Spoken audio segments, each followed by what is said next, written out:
Racing isn't easy, but experiencing it is. iRacing puts you in the driver's seat with the industry's leading sim racing game. Drive on laser scan replicas of the greatest racing circuits from around the world.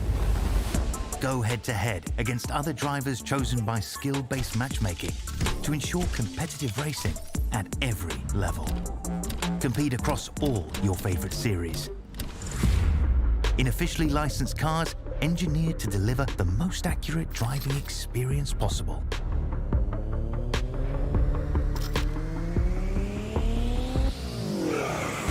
Join a race or host your own with players from across the globe. Race against the computer or in a league with friends. Feel the thrill behind the wheel. Visit iRacing.com.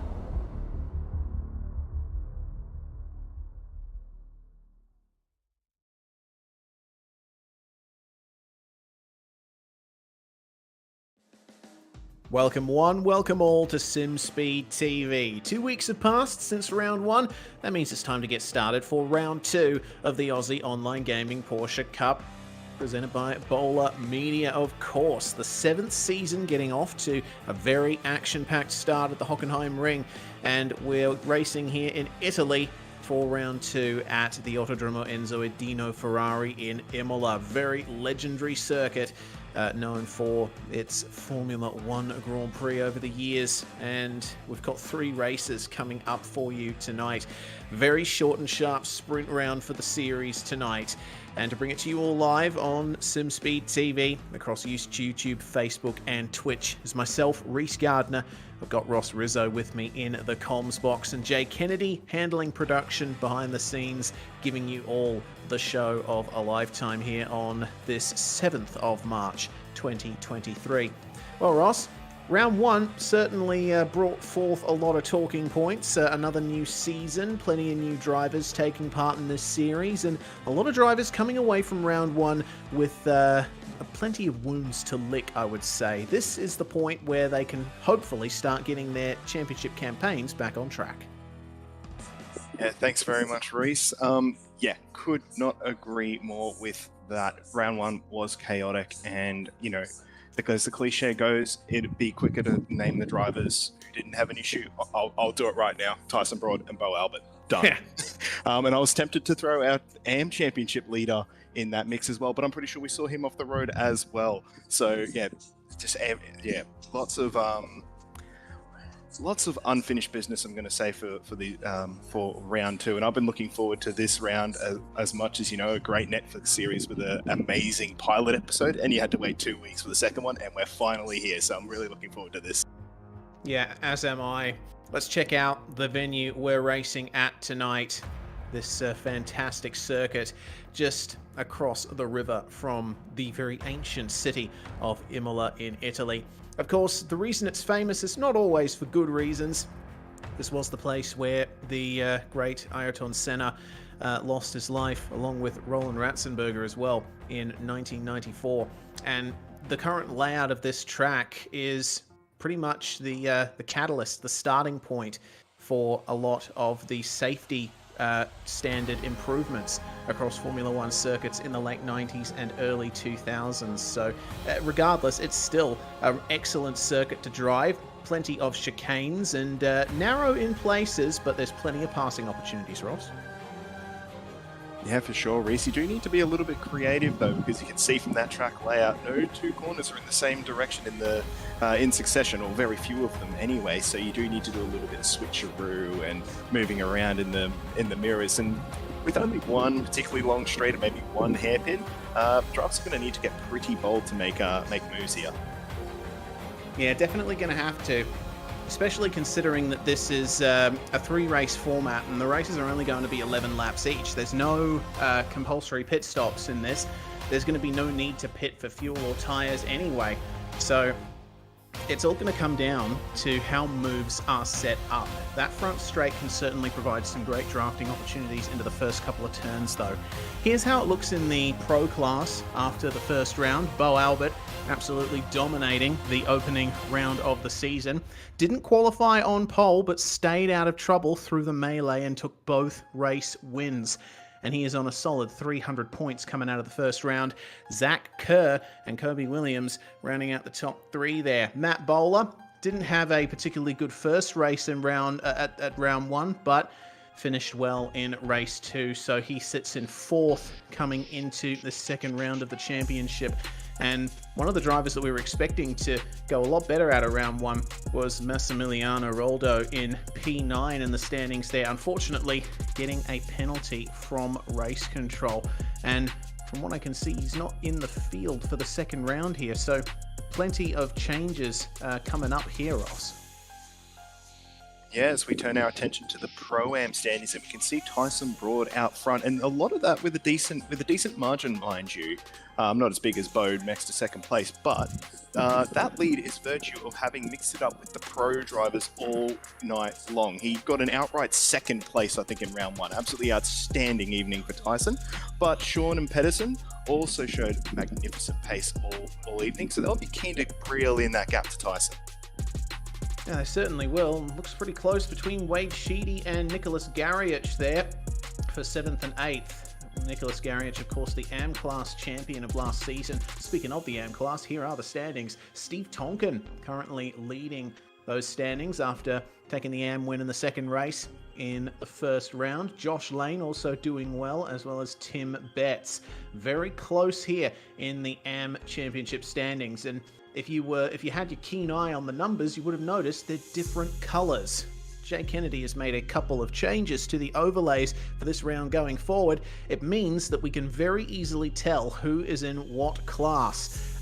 It's going to be that bright yellow for Pro-Am, the sort of magenta for the Am class, and of course a bit more of a burnt orange for the Pro class drivers down there at the bottom of the timing tower. And well, I think that's a very welcome change, especially for us, Ross Rizzo, but not just us, for the people watching as well. We can keep track of who is going well in which class as Bo Albert comes round to complete his first qualifying lap in the second half of qualifying. Yeah, certainly, Reese. He puts the car P4 for now, but I assume there's plenty left in the number one machine. But a great showing from our top three there within 700ths of a second. Lazarus Bilson, who's making his debut tonight, and I believe Sproul too, as Josh Thomas goes into P4 and Pro P1 for now. Pretty good job there. But Matthew Bowler immediately beating that time and going to overall first. 1 minute 44.72. First driver in the 44s in the session tonight. Fastest times in practice were in the high 143s, so there's still lots of potential here for drivers to get good times on the board. Corey Lazarus, Riley Bilson, and Sam Sproul, they have done incredibly well in that first part of qualifying. Of course, Riley Bilson, one of the newer drivers to the series, recently joined 9.5 Sim Sports. This is his debut for 2023 in the AOG Porsche Cup, and he's getting his campaign off to an excellent start. Bit over 12 minutes left in the session. Here is another of the 9.5 SimSport drivers, the 01 of Simon Mazzomo. He was a Pro-Am class champion last year, 2022, and moving up to the Pro class as a result of that. Let's see how well he does as he tries to stake his claim to a good position on the grid here. 145.72 is his quickest time. And man, if he only gains a 10th, he is going to get himself about 5 spots here, Ross. So let's see how he goes here onto the start-finish stretch. Yeah, decent exit. He's got a couple of cars in tow that would be pretty happy about that. He's going to the line, and it is a 45-1 by the look. Nice. That's a very impressive improvement. Bo Albert also takes to the point now, and Josh Thomas again also now splits Bowler and Albert, so the time's getting pretty hot now. This is looking very competitive. I'm looking forward to this race if these qualifying times are anything to go by. There goes Bowler up to pole position. Wayne Burke to P4. Mikey Howanich gets himself into the top 10. There goes Sebastian Flock to second. Evolution Racing Team really pulling it out here. Bowler, Flock, and Thomas really harassing Bo Albert, who was originally part of Evolution Racing Team before going on to Altus Esports and now a privateer. Wade Sheedy in car 03, meanwhile, continues on. Here's a driver that is looking for some redemption after round one, Ross. We talked about him quite a bit. Jonathan Solani, very old-time driver in the AusNZ sim racing community on the iRacing platform, recently made his return after an absence of a few years and unfortunately did not come away with good results from the first round, ended up retiring from that. So let's see what he can do in that plain white machine. Yeah, certainly a disappointing night for him, Reese, and hopefully he can back it up with another pole position. But I'm curious. I think we saw at the bottom end there something that the stewards might have been interested in, and that might have been the potential impeding of Alan Dawson there, who just went straight on at Tamburello. So we're on board with Corey McFarlane, and this part of the track is absolutely breathtaking. I mean, I probably don't need to do much talking; it'll do it all itself. But this downhill plunge to Aqua Minerale is going to be a nightmare to keep these cars delicate and balanced. A little bit of brake, then a little bit of more, then a little bit less as you wind off, and he still runs it wide. There might be an off track there, unfortunately, which will put an end to that lap. But Corey here should be one of the guys we expect to see towards the front of at least what I thought was the pro. Was he a pro-am last race? Because that is a pro number for sure. Yeah. Also a quick shout out to Lazarus Bilson and Sproul, who are still in the top 10 outright. So Lazarus does have the pro-am pole position. And they're still set in P7, 8, and 9. And if the lap times have been getting faster and they came out earlier, that's a pretty remarkable effort, you got to say. Yeah, I think really awesome performance from those guys at the top of the first part of qualifying. McFarlane, of course, yeah, that lap was invalidated thanks to that off-track at Aqua Minerale. Of course, off-tracks are something that the drivers have been talking about quite a bit in this round. What are we looking at here? Yeah, this is from Alan Dawson, I think, with Solani coming out ahead of him. And yeah, that looked like a little bit of impeding there. Threw him off in the braking zone for Tamburello, which is incredibly important. But off-tracks are something that the drivers are going to have to look out for here tonight. Corners like that one, coming onto the start-finish stretch, you can definitely cut the corner and not get any kind of penalty from that, as Albert goes at 144.1, extending his margin up the front of the field. Corners with a dark green runoff on the exit, you've got to be very careful not to go all the way beyond those red and white curbs, otherwise you will get an off track, and there's plenty of slowdowns around this circuit as well that the drivers are going to have to keep an eye out for. Yes, Reese, and one of them is right here. So you can, if you extend this runoff a little bit too much here, Bowler was perfect there, but I think he is gearing himself up. But that is a key spot to pick up one of those off tracks, and it leaves you, slowdowns. It'll leave you very vulnerable down the long straight. You probably noticed also with Bo's lap how tight he was keeping it to the wall. He did not want to spare a meter at all. And here is Matt Bowler now gearing up for his lap. He is on screen. You can see him. Not quite focusing on his delta, but at least looking around to check his settings are all right and keeping that tight line as he heads down into turn 1, Reese. Yeah, let's follow Bowler here on this lap as he comes down to the first corner at Tamburello. That little kink was turn 1, and then hard on the brakes for turns 2, 3, and 4. Be very careful of those speed bumps on the inside of the corners. You do not want to take too much curb through that section. Can extend the runoff a little bit down the straight towards the Villeneuve chicane, which is one of the most difficult chicanes I've ever seen. Very fast entry, you're braking and turning the whole time, and use all of that concrete, that light green painted concrete on the exit can really help you. Then there's the Tosa hairpin, which is going to be one of the best overtaking opportunities on the lap, nice and tight, and then a good run out onto the run up to Piratella. This is one of my favorite corners on the lap. You go over the rise, hard on the brakes, down into third gear, and it's a very quick corner, this one, that you've got to nail the exit of and set yourself up for Aqua Minerale. As you mentioned, Ross, this is a very difficult corner, this one. Again, braking and turning the whole way through. Careful not to run too far out over the curb. And then up to the Variante Alta, which is Italian for high chicane. This is the highest point of the circuit. Huge curbs here that you have to monster to get them optimum run out. Big oversteer moment there for Bowler on the exit, and that might have cost him a couple of tenths. But the run down to the Ravazza corner. Two left-handers to finish off the lap. They're right angle. Plenty of runoff if you make a mistake, but you want to keep it nice and tight through them. And the second one is a little bit quicker than the first.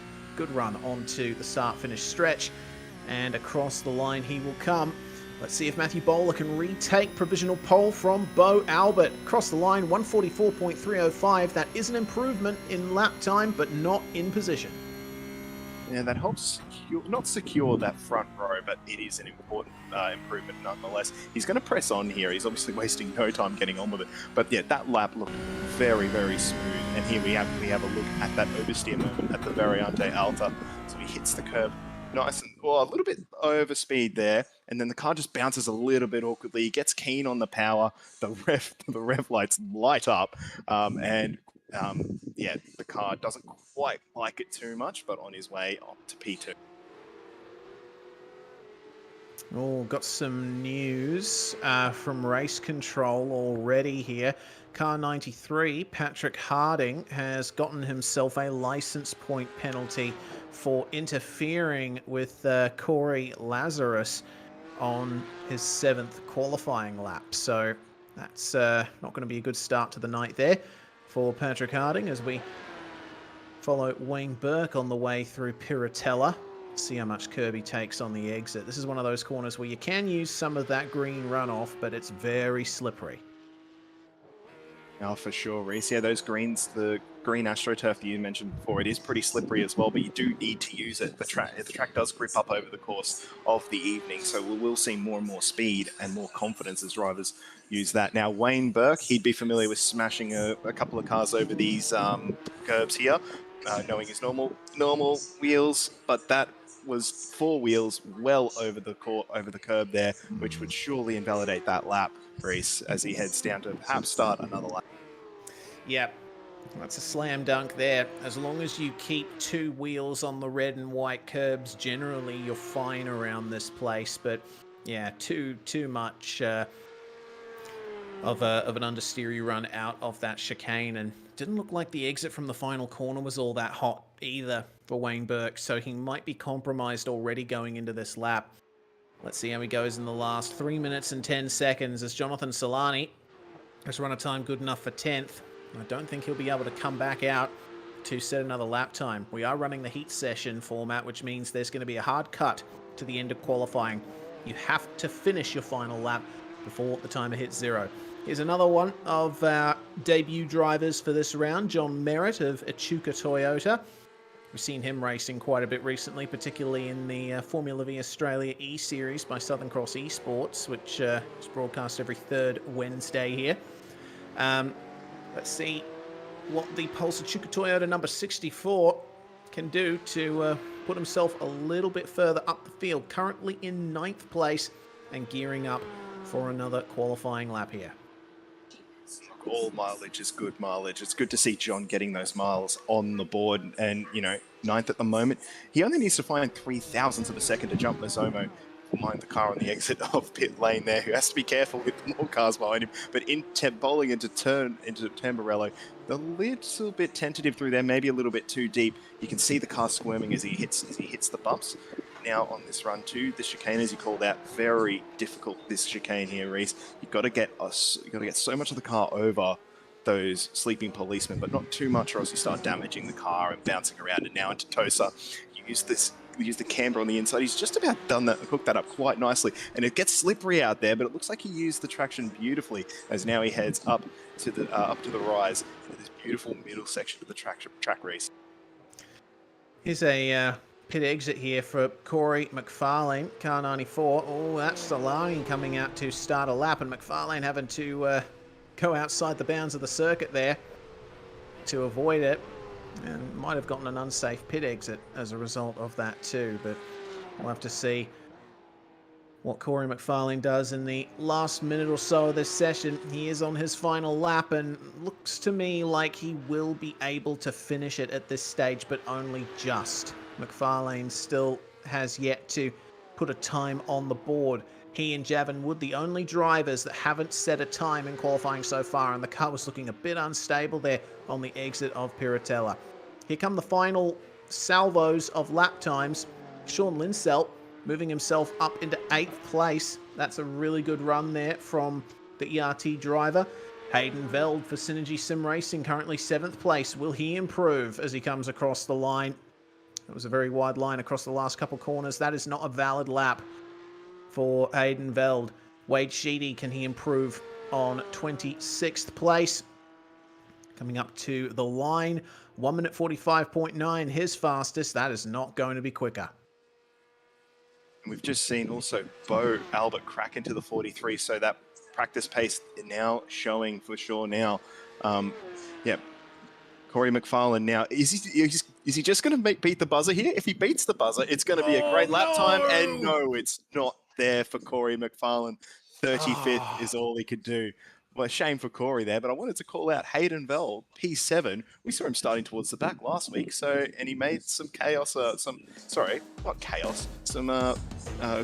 drive from there. So he should be pretty happy with the P7. So we see Bo Albert and Matt Bowler block out the front row. Yep, they're followed by Sebastian Flock and Josh Thomas in 3rd and 4th. ERT putting up a good campaign there in the top 4, with Wayne Burke, the top driver for Synergy Sim Racing, starting in 5th. Aiden Coote starts alongside him. Hayden Veld, of course, in that very good 7th spot. Sean Linsell starts alongside him in 8th. The top 10 is rounded out by Simon Mazzomo and John Merritt. Tyson Broad, who fought with Mazzomo for the Pro-Am Championship last season, starts 11th alongside Jonathan Solani. Yeah, a bit of a disappointing one for Jonathan Solani there, last week's pole sitter. Corey Lazarus, our Pro-Am pole sitter, though, lining up 13th, with Riley Bilson making his debut for 9.5 right next to him. Sam Sproul in 15th, with Mikey Hanovic in 16th. Then we've got Ben Pedersen, who also had an exciting evening 2 weeks ago, and Dylan Shepherd in P number 18. Yeah, good stuff there with Thomas Hins and Zach Kerr rounding out the top 20, with Gordon Ramsay starting alongside Joshua Van Treek. Steve Tonkin, 23rd, alongside Josh Lane in 24th. And our field is rounded out by David Clark, Wade Sheedy, Alan Dawson and Nicholas Timores rounding out the top 28, with top 30 making Tyson Hanmer and Tim Betts. Patrick Harding was the last driver to set a qualifying time, and of course he does have that license penalty hanging over his head. Javin Wood starting with Corey McFarlane at the back of the field. Also saw a license point penalty come in for car 69. That was Mikey Howanich. That was for contact with Tyson Broad on his 4th lap. But we'll put that to the back of our minds for now, because we've got to start here. Revs rising. Round 2 of the AOG Porsche Cup is go, and that was some wheel spin for Albert off the line. He does hook it up well for a start that is going to keep him in the lead for now. Matthew Bowler moves to the outside, and the ERT triple attack on Bo Albert begins here as the field makes their way through turns 1 and 2 for the first time. Who will make it out? Who will be spinning around? Looks like no one so far. That was a nice clean start from everyone through the first couple corners. Our top 4 already breaking away from the rest of the field. Aiden Coote holding up the pack behind. My goodness, you can see how tentative they are with the cold brakes and tyres. Saw a couple of cars run wide, and they're doing a great job doing single file, some side by side. Here we go. We've got 3 on the exit here. Oh no, Solani! From Jonathan Solani. He's off the road. Hopefully the cars will not collect him, and indeed he will be able to rejoin safely. But that is such a shame for last week's pole sitter. Yeah, unfortunately no grip on the outside there at Tosa on the first couple laps. Riley Bilson running wide there, going side by side with Corey Lazarus. These were the drivers that really made a good case for themselves in the first half of qualifying. It's going to be very close between Lazarus and Bilson from here. They got Dylan Shepherd with them as well, who has a big oversteer moment coming up the hill. And I'm seeing a few cars off at that corner. Ackerman Arali, Stephen Tonkin, Josh Lane, and Corey McFarlane have all found the concrete runoff there. And remember, Corey starting at the back and out of position. He's interfered with our AM leader, so he'll AM championship leader, so he'll be very unhappy with that with Steve Tonkin. So, but they have plenty of time to recover. But it is only a sprint race. Oh, look at the lockup as he heads into there. It's kind of like Murray's Corner at Bathurst. It's so easy to overstep the mark there. And look at this now. Look at this draft train that's going to form into. As we go into turn one, got side by side already with the prime view on board. Zach Kerr. Is he going to grab one? Is he going to grab two? Is he going to lose one? Who knows? It's so into sixth gear now. But look at the darting from left to right, preemptively going defensive, I believe, is Pedersen up front. The 9.5 Sim Sports car very deep under brakes. Oh, and look at that. He's overshot it, unfortunately. It was ambitious, but it was never going to pull it up from there, Reese. Yeah, Corey Lazarus will rejoin safely, though, and get back on track. Another driver that's gone off at turn one is David Clark, and he's come off, just ahead of that pack. Down through, oh no, oh dear, that's Wayne Burke, who's gone off into the weeds, into the sandpit at Tosa. He was one of the drivers doing very well in the top 7, and he has ended up rejoining down in 19th place. Yeah, that's not very good there for Wayne Burke, as we see some side-by-side through the Piratella corner. This is an interesting pack of cars. It's headed up by Simon Mazzomo, and my goodness, look at that coming together. Is that that was one of the Drop Bear cars? Oh, it's Broad. Oh no, the man who did so well in the first round. That is a bit of a sketchy re-entry there. This is getting really chaotic here. Oh no, it's continuing. It seems that once we've gotten onto lap 2, everyone started losing their minds, Ross. Oh, and it was going so well for so long. Wade Sheedy still trying to, I think, grab a gear in there. Just can't get it going there. He goes just before the next pack of car arrive with a head of steam. But yeah, look, they're not giving anything away here. I mean, you can see that Drop Bear car just after it's been involved in a spin, giving a little bit of a push to the car in front, trying to get some positions back. Yeah, we've 2 laps, 2 championship leaders involved. Is that an omen for Bo this lap?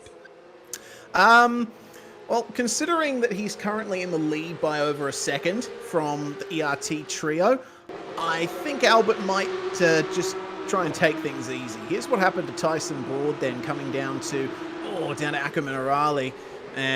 He was helped there. I don't think there was anything that Tyson could have done about that from the first bit of contact. Seems that there's a very how would you put it, a very extreme sort of snap from these cars when they make side-by-side contact, and oh dear, a lot of drivers really struggling here to maintain control of their machines. Oh no, I think that's continuing to be the replay there. That's Wade Sheedy, what happened to him up at Aqua Minerale. Oh, okay, let's try and get some sanity back into this, shall we?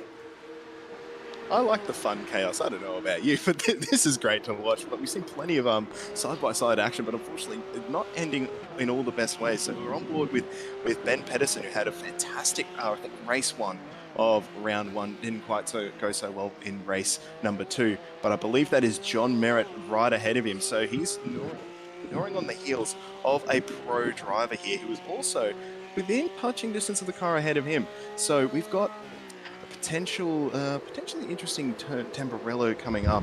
Beautifully applied the brakes. So you see the car still squirming around. They're just starting to get to their operating window now. Oh, look at how much he takes away from him at the corner entry. It compromises his exit just a little bit, but it shows he's got a nice, he's able to deal with the front end a little bit better than John Merritt, perhaps, Reese. Yeah, seems like it. You can afford to be a bit more aggressive on the turn in, but you see that with that really long straight, he ultimately ends up losing out. It's all about slow in, fast out in that final sector. And Merritt holding on nicely to that final position in the top 10 with Peterson looking to make up further places out of that. Here's Wayne Burke, who went off at Tosa last lap. and currently down in 18th position. He's got Nick Timores up behind him. Those two fighting for position, but Timores is having a really good run right now. Remember, he started in 28th, now up to 20th. And with these races only being very short, Burke has a lot of work to do. He could get another position here, though. Alan Dawson up ahead in car 062 with that compromised exit from Tosa. Yeah, there's no question of Burke's pace, but time will be against him here, and he's going to have to pick his way past slower traffic. That they're going to have to be nice to him to make sure they don't make contact and whatnot, because you do need a lot of cooperation here. We've got some replays coming up ahead. We missed a lot during that segment. A few cars spinning around, a lot of So Aiden Coote first up. Oh, look at that! The last minute coming out of the slipstream into Tamburello, and Coote, yeah, he just overshoots. We've seen that before already today. Does he rejoin safely? Or just about so very spicy for this Synergy Sim Racing pair there. Yeah, that was Veld and Burke racing together there, and oh yeah, that's what happened to Burke. He just caught the grass on the entry to Tosa, and not much you can do to recover that. These cars don't have traction control or anti-lock brakes, so it's all down to trying to keep it as smooth as you can out on track.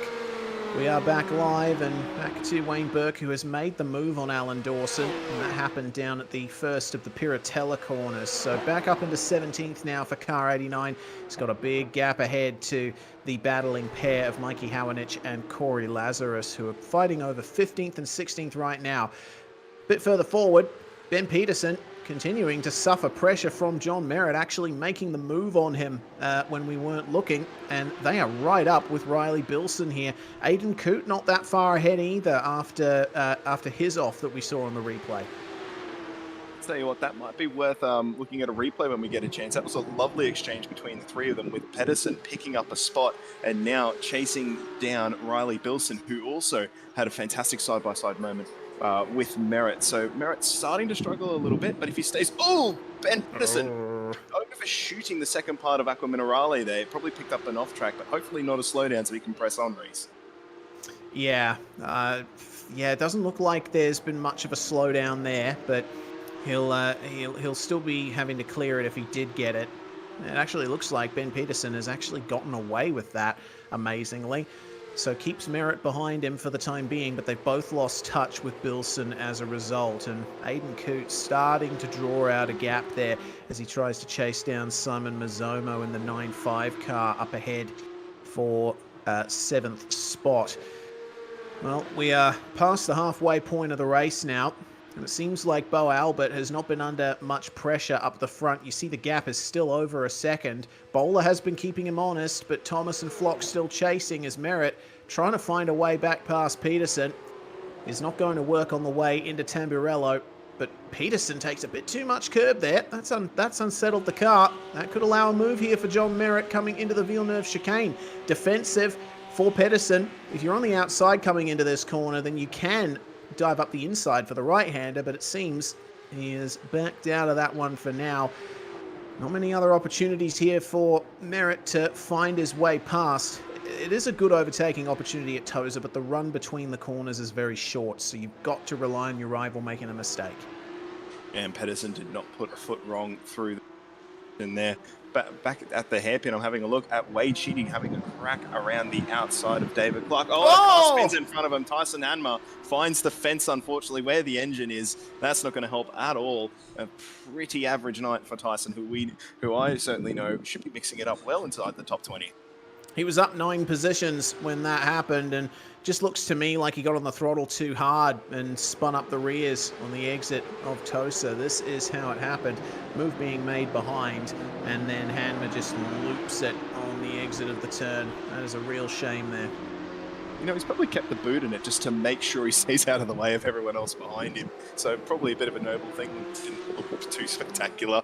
And yeah, probably a bit frustrated here. Look at this. Aiden Coote, who went off earlier at turn 1, thought was going to make a bit more of a recovery. But here's Riley Bilson absolutely on a charge in these last couple of laps. He's going to pull out early to go around the outside of Tamburello, Reese. Well, we'll see how this goes. If Aiden gets too late on the brakes, he knows how that ends. So will he make the same mistake again, Reese?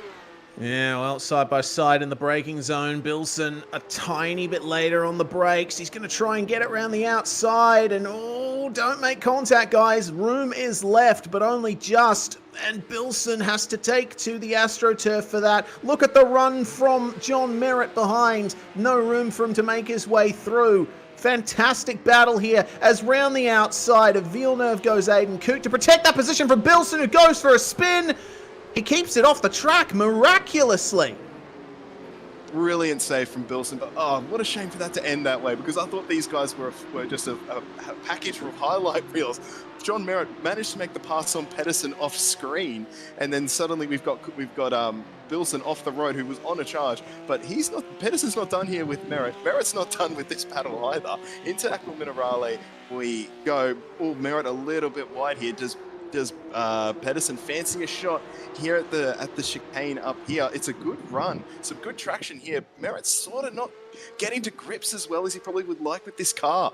Nice and deep under brakes though from Merritt. We'll protect that position for now, but here comes another chance, Reese, down the big straight and into this tricky braking zone here. Yeah, it's another opportunity to get into the slipstream and gain a little bit more time. It's a good passing opportunity down here at Piratella, but Pedersen not far up enough to make it work. Merritt does go deep into the first of those corners, though. This could give half a chance to Pedersen.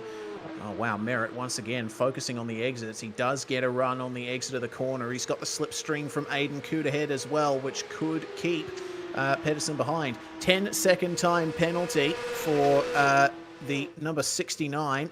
And that, of course, is Howanick. Mikey Howanick, for failing to leave racing room with car 03. That is Wade Sheedy. We've also had a penalty come in for car 995 of Riley Bilson for failing to leave racing room with Tyson Broad on lap 2. That's the reason Broad went off at Aqua Minerale, which we saw dissected quite a bit. And having said that, Tyson Broad has also gotten a warning for an unsafe rejoin on lap 2 as well. So race control very busy here. Jonathan Solani in car 13, continuing to try and plug away. He's currently down in 24th place, and real shame for him. Where could he have been if not for that spin out of Tosa on the first lap? And Tyson Broad down in 32nd as well. Looks like there's been a further issue for him at Aqua Minerale. Just loses the rear on the entry and has to take to the runoff. Gathers it up all right, but I'll tell you what, when it rains, it pours for some of these guys. Round one was not done with some of these guys. Just look at this battle continuing to brew. And I've noticed also Zach Kerr and Thomas Hines coming from 20th and 19th on the grid respectively, getting pretty fancy. We're probably fancying their chances now at a top 10 as these guys continue to fight. Aiden Coote a little bit wide into the first section of the final two corners there. Look at the run that Merritt gets. Now he's got that exit hooked up. He's going to be able to have a crack on the outside here. A little bit of draft here on the outside. So this is going to be a difficult one to pull up, but we've seen good cooperation here before. It's a prime passing opportunity as they go past the pit lane there. Oh, and deep on the brakes goes Merritt. He's just got it ahead. Coote, just manages to get in there as Merritt surrenders the outside corner there, making sure he doesn't get under attack from Pedersen, who's now had the duo of Kerr and Hinsey right in tail race. Yeah, and following behind them in lucky 13th is Samuel Sproul. This is an actual 5-car battle pack here behind Aiden Coote. Include him and make it 6. This is fantastic. We only have 3 laps remaining for these guys and 3 for the drivers up the front. There hasn't been any change in the top 4 since the start. Albert still followed by Bowler, Thomas and Flock, that ERT trio, with Hayden Veld managing to get into the top 5. But this is where the action really is. This battle here for the final few positions in the top 10. Still a good gap that Aiden Coote has here versus John Merritt, and Merritt's having to look in his mirrors here because Pedersen looks very strong here in the back half of the circuit where all the corners are. Yeah, it makes you wonder where he would be if he didn't give up the spot to Merritt earlier. But you can see Coote starting to check out now, showing that pace we saw earlier in the race. But he's bringing some friends with him, and they're not done fighting yet. But Merritt could start to become a cork in the bottle as Pedersen looks a little bit more comfortable, and as does Kerr and Hins. Saw them really using a lot of road at the top of the hill before Aqua Minerale. And here we go again, down the big straight into Tamburello. A poor exit from Coot there, actually. He could be under threat. I thought it was just going to protect Pedersen. It could end up being a positive position change here for Merritt Reese. Yep, focusing on the exits has worked out for Merritt well in the past, as the M-Class lead is going off right now. Merritt tried at Tamburello but couldn't make it in. Peterson goes deep behind him, and we also have Zach Kerr almost getting into the back of Peterson in Tamburello. This pack just concertinaing their way through these chicanes. The 21st place battle between David Clark and Steve Tonkin, they're teammates. They don't want to take each other out. And they look like they're coming home with a nice 1-2 for their team. Actually, having said that,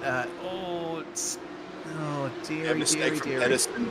Big mistake from Pedersen. He's dropped back behind a car here, and Hinzey's also lost out from that, having to avoid. So all that work that Pedersen was doing, just a chink in the armor, and now he has to do it all again. But he's only got 1.5 laps to do it, Reese. Yeah, time is rapidly ticking away. And these drivers will be focusing on trying to get to the finish, I think. They don't want to get too deep into this whole fighting in a battle pack mentality. Merritt trying around the outside of Coot at Variante Alta. Position defended well there by Aiden. And out of the corner they all come very nicely. But Merritt is looking for this position here. Has to. Oh, yeah, he had to yield, had to back out of that one. Coot very deep, though, and Merritt could pull the old switcheroo here. Up the inside into Ravazza 2. And Coot uses all the runoff area to get a straighter and faster exit, but it is on here, coming onto the final lap for 8th on back. Anyone could take this position at this stage. A proper freight train of cars coming across the start-finish line to take the white flag. And the inside is protected by Coot, but Merritt gets in the back of him. They both manage to keep it steady, though. Merritt loses some time there, goes into the back with Zach Kerr, who's actually gotten past Ben Peterson. Thomas Hinz is looking to do the same. And Merritt having to defend. Easy does it into Villeneuve. Peterson catches the speed bump and gets massively unstable. He'll defend from Thomas Hinz into Tosa, or at least try to anyway. Yep, there we go. Little bit of push and shove in the back of that pack there. It's isolated them into 2 packs here. And that'll be a little bit of breathing room for the guys that are dicing out front. But Pedersen, he's still under attack here from Hinze. He's absolutely not done here. My goodness, you could throw a blanket over these 5, into Aqua Minerale. We go. Important traction zone coming here. Hinze's lost a bit of ground. He's losing ground. Now he's gaining it under brakes here, but just keeps it under. Oh, no. He's actually gotten a poor exit again here. And again, under attack here. Oh, who's this one that we're now we're introducing into the fold? Around the outside. This is going to be bold at the chicane here. That's Lazarus. Now. Lazarus, who was our pole sitter for Pro-Am. But here is our current race leader and eventual race winner, Bo Albert, makes it 3 from 3 at Imola. Oh, wow. Excellent stuff there for Bo Albert. Great victory. It's still on for those positions further back, though. John Merritt having to defend now from Zach Kerr, who might get a good run out of the final corner. There's not going to be much in it between them. Yeah, Kerr and Merritt side by side. I can't quite see them at the moment. Yeah, can't quite see them at the moment on the prod feed, but it looks like Merritt has just managed to defend that from Zach Kerr. Oh, lordy. Wow. What a finish to that race. Before we go through the results, let's check out this replay for Wayne Burke, who ended up finishing in 20th place. Looks like something further went wrong for him here. He was end of lap 9, actually, on the rear of, oh no, turns the number 69 of Mikey Howanich around, and looks like he's trying to redress that position. But Howanich taking a while to get back going, so that has cost Wayne Burke a lot of time at the end there. Real shame for Burke, who started in the top 5. Here's how things stack up then. Bo Albert taking the win by 1.5 seconds from Matt Bowler. Thomas and Flock will join him in the top 4, with Hayden Veld being your top Synergy car in P5. Sean Linsell taking the Pro-Am class victory, with Mazomo finishing in 7th. Aiden Cooter's Pro-Am P2. John Merritt manages to take 9th overall, with Zach Kerr rounding out the top 10.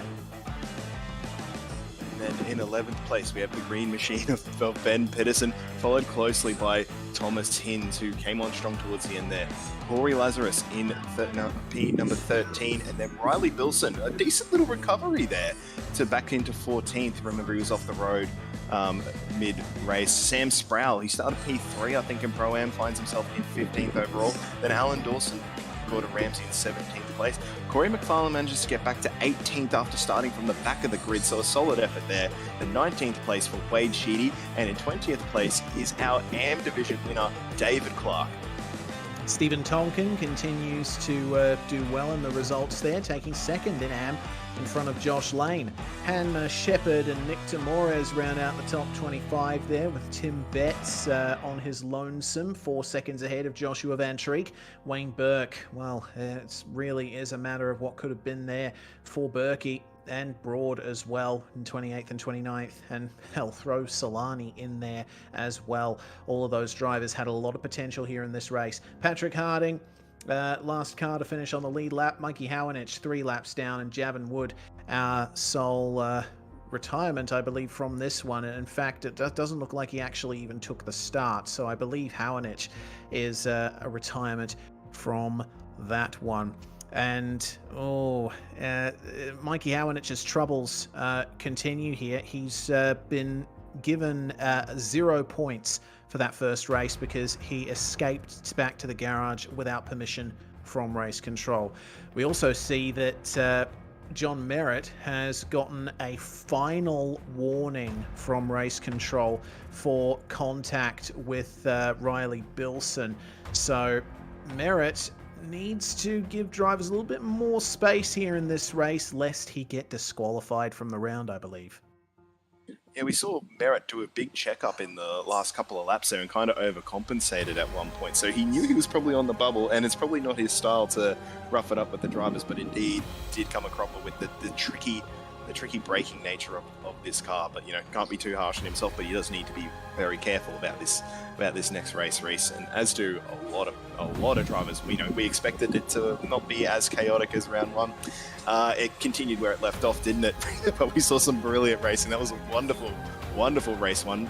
And now we've got, as you can see the countdown up on your top left of the screen, just 2.5 minutes until we commence race number 2. Indeed. It looks to me like Wayne Burke has escaped race control's wrath for that contact with Mikey Howanich. The reason was redress attempted. So Burke did make a reasonable effort to pull over and give Howanich the position back, but it seems that Mikey decided he was done for that race.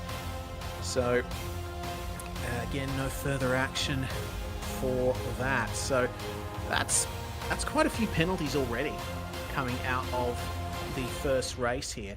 We've got 2 more races of the same length to go. There isn't an invert for this round, so it is a complete progressive grid for all races. Probably no need to go through the grid for this race because it is the results from race 1. They're going to be starting where they finished.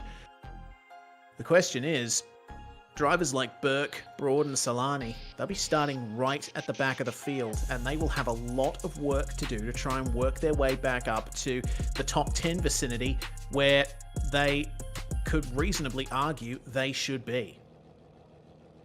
For sure, no one's going to give them a free pass around this track. Well, at least you hope not. But yeah, it's going to be a different challenge, and what we can notice, and speaking of different, it is completely different weather conditions, Reese. So more difficult kind of unpredictability for the drivers to have to worry about. We saw issues on cold tyres with a lot of tentative drivers on the first 2 laps. And again, this is just going to throw another challenge towards these guys. So hopefully we can get a good lap 1. Yeah, last race was a bit overcast and very late in the day, and it seems that the track temperature isn't all that different, but it being clear conditions, there's going to be a lot more sunlight hitting the racetrack, and that is going to heat up the racing line quite a bit, especially with cars pounding over it and working that rubber into the track, resulting in some slipperiness. Well, we've got drivers on our Zoom wall as well. I should say 5 drivers and 1 race control. In the bottom right is Dan Yeaman, whose voice you will recognise from many SimSpeed broadcasts in the last year. Dan Yeaman, actually the owner of Aussie Online Gaming and the head administrator for these leagues. He's also working hard in race control. We've got Simon Mazzomo, Patrick Harding, and Wade Sheedy on the top row. And next to Dan Yeaman, we've got Tyson Broad and Hayden Veld. Let's see how they go in this race as the revs rise. Race 2 here from Imola is go. And once again, good start from Albert. And the second phase works out for him, but there's a wreck on the starting grid. Tumbling over is Aiden Coote. That's resulted in the track getting blocked for the rest of the field. Oh, wait, Aiden Coote went absolutely nowhere on that start and just got collected by seemingly everyone in the rest of the field. Such a shame. Cars still getting the round. Safety car. We do have a safety car, though, to bunch the field back up and clean up that mess, Reese. Yeah, the first driver to collect Aiden Coote was Zach Kerr. Made contact with him and then spun with some secondary contact. And oh dear, it looks like Ben Peterson's had some trouble there at the Villeneuve chicane. That's after the safety car's been called. So will he be able to regain his spot, I wonder? There Pedal was failure for Aiden Coote. That's the reason why he didn't get going. Pedal hardware failure on the grid for Aiden Coote. No worse place to get it. And that issue with Pedersen actually involved contact there. I don't think there was a car who was keen on making the move but couldn't actually back out of it in time after the safety car was called. So a little bit of a whoopsie, but hopefully he can get that spot back because it was an innocent mistake. And that was actually Sean Linsell making contact, our Pro-Am Race 1 winner. So hopefully they escape the wrath of race control here. Yeah. We shall see. Jay's just told us wait till you see this. So, oh boy. We've got something coming up here. As the drivers try to tour around. My goodness! Mechanical black flag for I don't know how many cars there. That is insane. That's, hang on, 12 cars. 12 cars getting mechanical black flags from that start line incident, and it includes Jonathan Solani, Wayne Burke, Corey McFarlane, Dylan Shepherd, Tyson Broad. My goodness. Yeah, with cars on their roof, cars with bent wings, bent everything. We still got cars smoking. That is Jonathan Solani and still Aiden Coote, unable to salvage their cars at the moment. And we've got cars entering pit lane, wisely getting those cars fixed, but they'll have to go to the back of the field. But hey, they've got another chance to be able to make their way through, and their night is not over yet. Yeah, for sure. Man, there is a lot to dissect from that that initial getaway for the drivers further back in the field. Looks to me like the AM top 2 from the previous race, Clark and Tonkin, they were involved in the melee as well, and they had a huge amount of damage from that as well. So we're on board here with Jonathan Solani here for the start. Solani was one of the drivers directly involved in this, so we see the poor getaway from Coote up ahead, and they don't know what's happening here. They try to make moves, but in trying to avoid it, Solani unfortunately was boxed in there, I think. Yeah, he got a great start, and before he knew it, he had nowhere to go. And the Synergy car, I think to his right there, was cautious and wary of the incident ahead. It was trying to slow down, at which point Jonathan and his competitors had committed to, unfortunately, going straight to the scene of the accident. So a very high-speed crash. It looks clumsy, but it can happen so quickly when you've got cars in close proximity like that. Sometimes you're not looking directly up the road, you're more looking at your door and your mirror and whatnot, just waiting for the 0x contact to appear rather than seeing cars spinning up front. Yeah, well, here's Zach Kerr, meanwhile. He was the one who started directly behind Aiden Coote, and you'll see that there's pretty much no getaway at all from the 066, and tries to avoid, but ends up making contact with the rear quarter, and that's what triggered all of this melee. There was Corey McFarlane getting into Aiden Coote and sending him flying. My goodness, just remarkable how quickly that all unfolded. I wonder what nature that pedal failure was for Coot. Like, was it fully planted to the floor? Because the car just kept spinning and not going anywhere, making a lot of noise and no go. Well, either way, the result of that event is all that matters, and that is that we have a solid third of our field massively compromised from this start, which we view one more time on board with Thomas Hinz. And yeah, that happened right in front of Hinsey. Amazingly, he managed to get away with it. Hinsey has usually been the kind of driver to come off second best from incidents like that, but very good avoidance from Hinsey. He got away with it. Yeah, a particular kind of a tardy start there, actually kind of helping him there, giving a little bit more time to react. And if I recall back to round one, a tardy start kept a certain Bo Albert out of trouble. So that's 2 rounds in a row that we've seen this. Yeah, indeed. Bo Albert has avoided the tardy start for this one, and it's actually worked out in his favour this time. Safety car is coming in at the end of this lap, so Albert will maintain control of the field once they exit the Piratella corners. Still half the lap to go, or near enough. But with this rolling start, I think there's potential for the ERT cars to have a good run at him. All the same, Albert will be the one who decides when to go, and he doesn't have to let people know when he's going. He can just put the power down whenever he likes. See, the safety car is pulled away now, and the field is under control of the 06. Yeah, punching the field up nicely. Still a bit of weaving there, getting the last-minute tyre warming in, perhaps anticipating needing some late braking into turn 1. That's where we're going to see a lot of action, Reese. We're going to see the big draft train. So here we go. Car 1 in control of the field. The ERT cars right behind him. They want to crack at him. He's trying to anticipate the start here, but Bo being patient here. How does Bowler, how does Thomas, and how does Veld, and how does the rest of the field react to our championship leader and race leader? He's holding them. It is typically a late hold here, Reese. Yeah, they're starting to compress up the back as Albert finally gets the power down and moves away, already weaving to try and break the slipstream as they come across the line to start the 4th lap of this race. And here we go. Racing begins anew, and it's looking pretty cramped down at the back there. Lots of side-by-side going on between all of these drivers.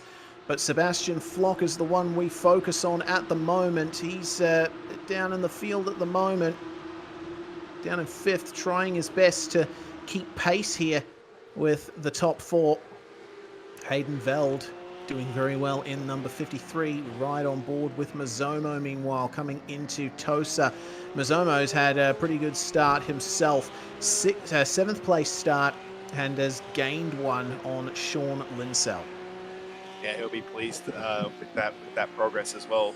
Got some pretty feisty competition behind, and John Merritt with a big wheel heading into into Aqua Minerale, and it seems like his race 2 is going to be right where it left off race 1, round the outside. That's he's grabbed the grass. Bilson still in the wars, gathers it up. And he's going to have an awkward rejoin here. And that's caused a big issue for Wade Sheedy here. And incredibly, the rest of the field managed to get away with it, but that is a very broken 0-3 Porsche of Sheedy.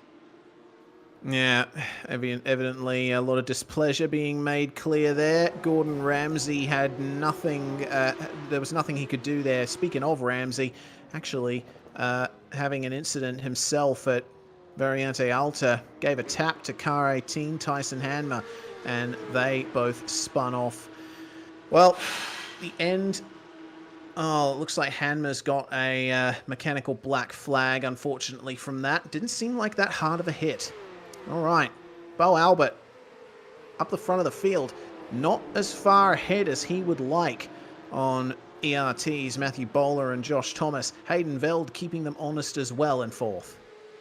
Yeah, this will be music to the ears of the ERT duo. They don't want to let him get away. They want to put some pressure on him. Bo's not had pressure on him all season so far. They need to do it now. So 4/10 the gap between our first and second place drivers. Here's John Merritt again on screen. Not side by side with the car this time, but there's one right behind him.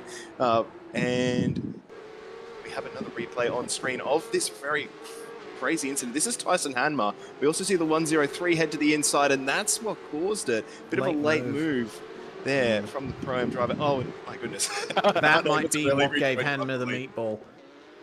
That might be what gave him that little bit of secondary contact as Ramsey tried to back it up and hit the right rear wheel. Unfortunate there. But the battles continue up the field, and my goodness, Dylan Shepherd going very deep there in the grass and having to let Bilson go, who's trying his darndest to recover something from this very chaotic race start, but he's getting still pushed that time by Alan Dawson. Really getting knocked about today is Riley Bilson on his series debut. Dylan Shepherd will fancy another look at him as Dawson we focus on, having to defend from Nick Tamores. Manages to keep him behind for the time being at least.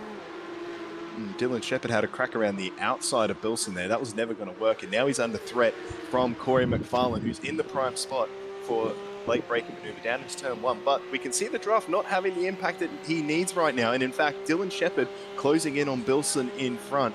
Does he fancy an attack or defense? No, they stay single file, but McFarlane will be looking to try and use the momentum that Dylan just lost to see if he can get onto the back of Wilson as well and maybe make a move into Tosa race. Yeah, we're right on board with McFarlane as he tries to search for a way through. Big message from race control meanwhile.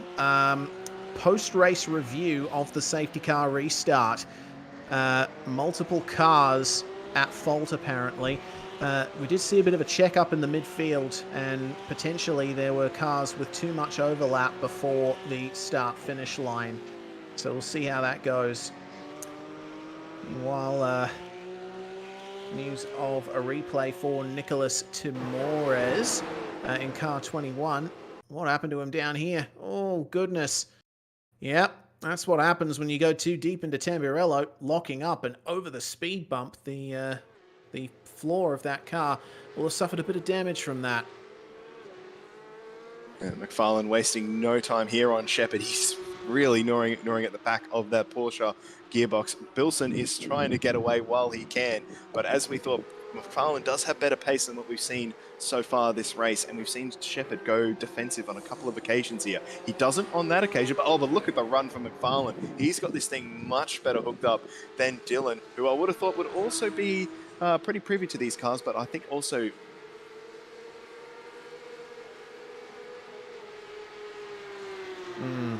Well, let's see how it all stacks up. McFarlane's trying to find a way past there, but Shepherd running the natural line goes defensive. McFarlane late on the brakes. Shepherd's going to have to give him some room here, and he does. They rub wheels just a little bit coming through the second corner. McFarlane, oh dear, trying his best to keep that bit of space open. They almost interlock wheels there down the straight. Shepherd has to give it up. McFarlane driving beautifully there. That was some high-octane stuff between these two. Shepherd's going to try and do the crisscross here at Tosa. Straighter exit, but it hasn't worked out for him. So it looks like McFarlane has consolidated that position for now. Meanwhile, have a look at the lead. Bo Albert is not leading by anywhere near as much as he did in race one. Bowler and Thomas are piling the pressure on here.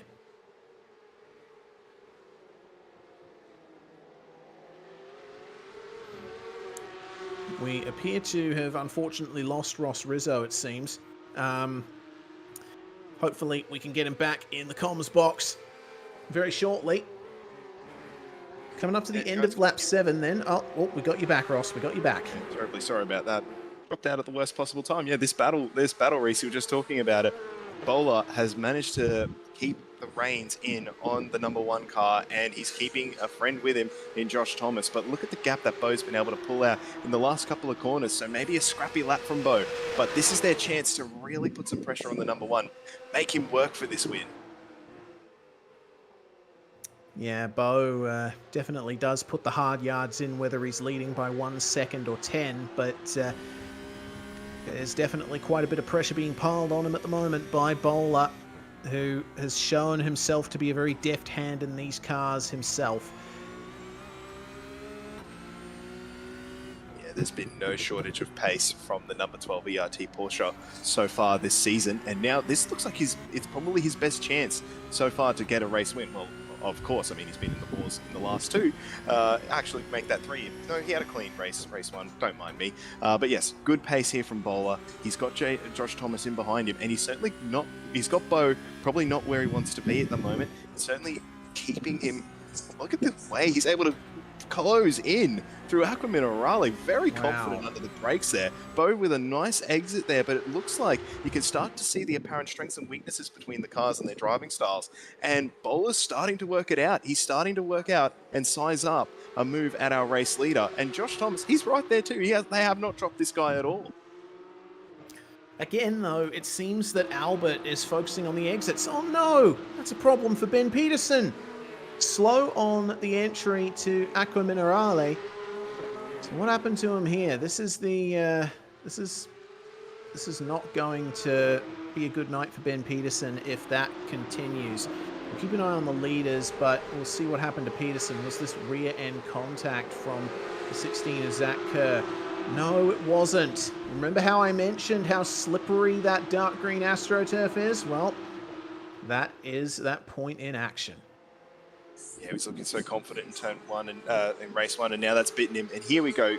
This is Tyson Broad now on his recovery drive. He's just had another mistake here, and he's dropped behind the AM car. I believe that's Lane. So difficult night continues for Broad. He'll probably want to fancy a move into turn 1. It'll be bold and it'll be brave if he wants to do it, and he thinks better of it. Wise lad there. Yeah, very wise indeed. Here's the replay of Tyson Broad just going deep into the first of our Ravatsa corners, and it looked like a reasonably safe re-entry there. Could be up for debate depending on who you talk to, but oh, have a look at this.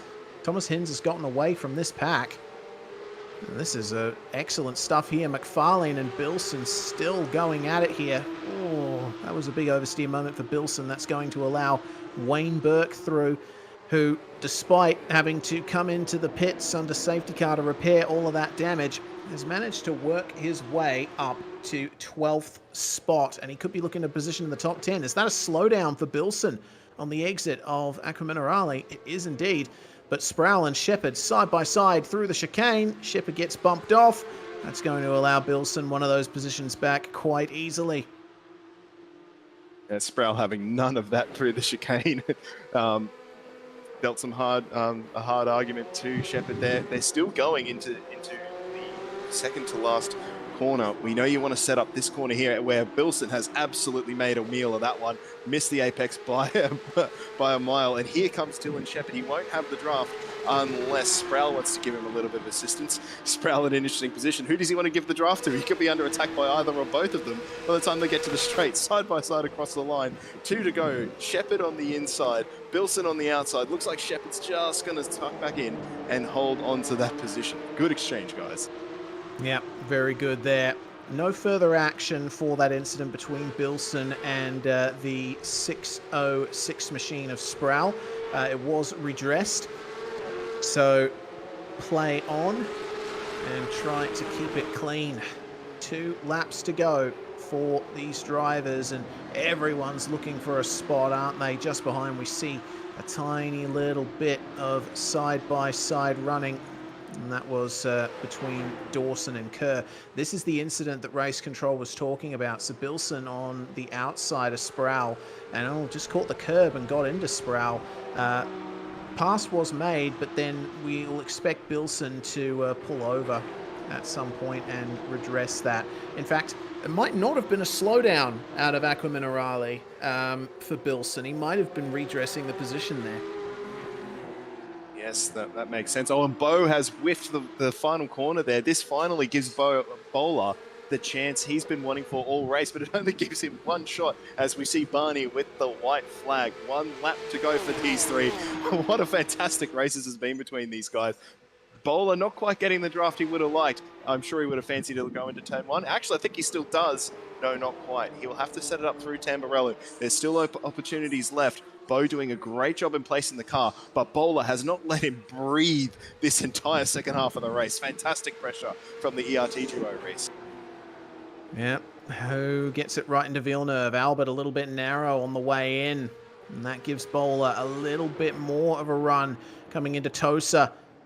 Almost at the rear bumper of car one, but big oversteer for both of the ERT cars. That compromises their exit, and Albert quickly breaks the slipstream on the way out of the corner. This is going to be a challenging sequence to get right for the best of them. But it seems they all get through cleanly. That's a problem there for Gordon Ramsay, who's gone off at Tamburello. And we'll make sure to check that out shortly after. Great exit from Aqua Minerale for Bo Albert. He's pretty much secured it from there, I think, unless there is a small mistake here at Variante Alta. Good clean run through the chicane for all of the cars. And now just one more braking zone left. Will Bowler be able to make a move from here? He's looking very far back. I don't think he'll be able to do it. He's going to rely on a mistake from Albert in these last couple corners, but it's not going to come, I think. And Bo Albert faces off the pressure from the two ERT cars and makes it 2 from 2 here at Imola. Across the line to win the second race, but Bowler only a 10th and a half behind.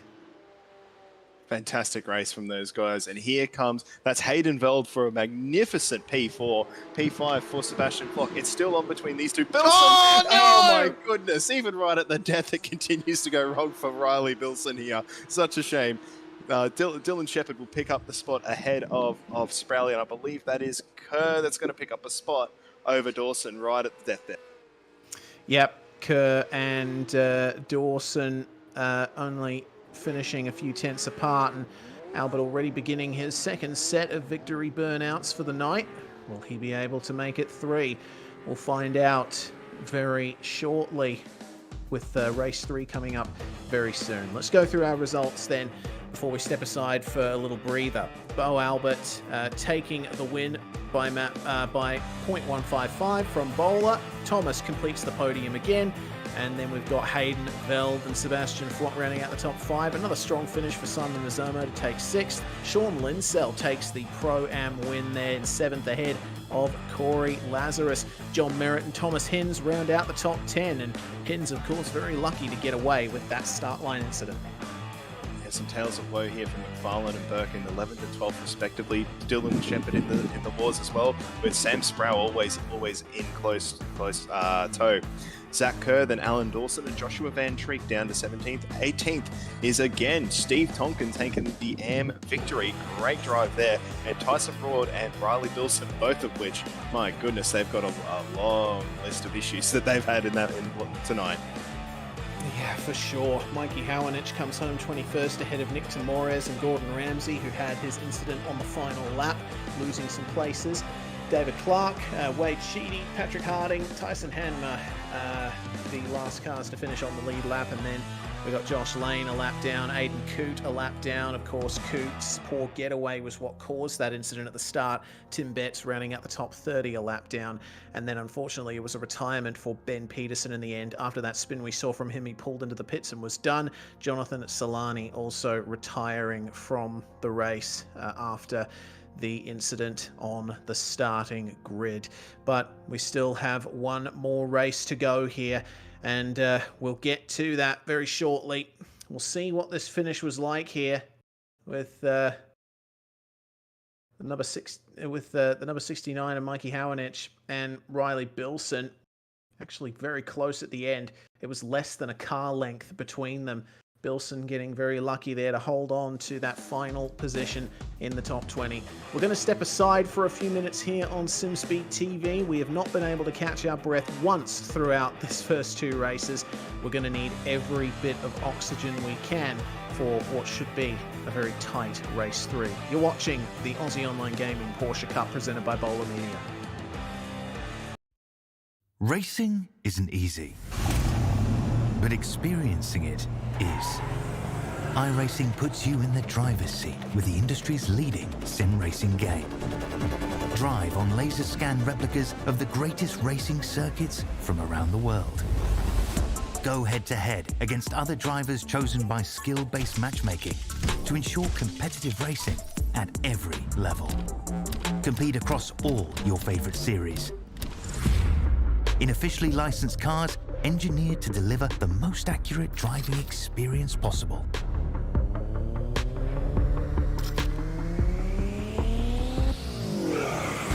Join a race or host your own with players from across the globe. Race against the computer or in a league with friends. Feel the thrill behind the wheel. Visit iRacing.com.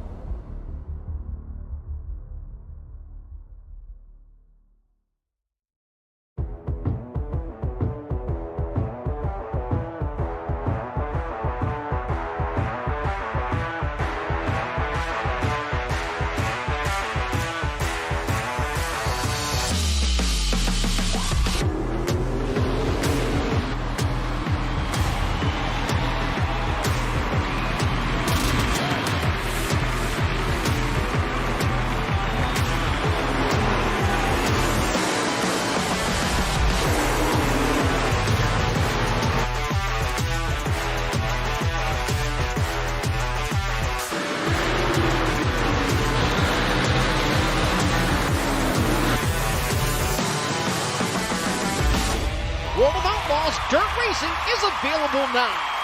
Download your copy today.